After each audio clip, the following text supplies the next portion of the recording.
have an example in the book of, it's called The Forest Man of India, I believe is the title of this section.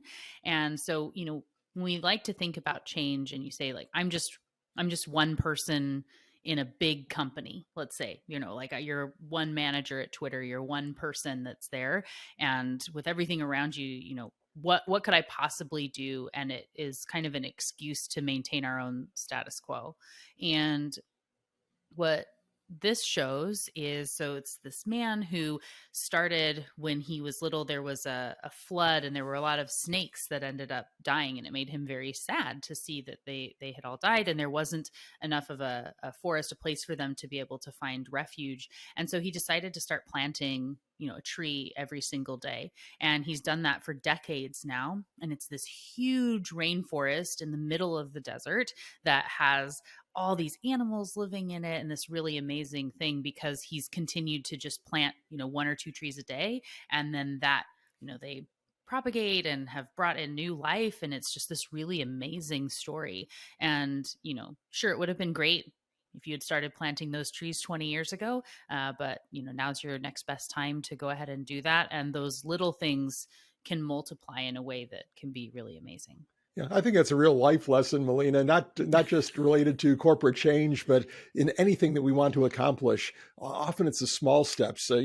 James Clear in his Atomic Habits book talks about 1% change, where, you can be uncommonly successful if you can simply improve areas by 1%. And if you do that to enough different areas in your life, in your business, in your sport, whatever, suddenly you've got a substantial change where you are doing better than the competition. So, I think that that tree planting thing is a good thing, and especially since we're recording this relatively early in the year, it's not a bad time to think about that. Instead of saying, "Wow, I need to make this giant change in my business, my life, whatever," I just start doing those small things, but on a daily basis, and maybe it'll happen. Yeah, for sure. I included several what I call micro shift moments in the book. So this book is one of, and it's backwards on my screen. I don't know if it is for you, but my book, it's one of overarching behavior, right? So you want to make a big change and something you're going to be consistent with. And that can feel a little bit like it's easier to, tomorrow I'll start that, right? Some time discounting coming in there. But these micro shift moments that go in there are little things that you can go do right now to start to see a little bit of an impact. And, there's half a dozen of them in there.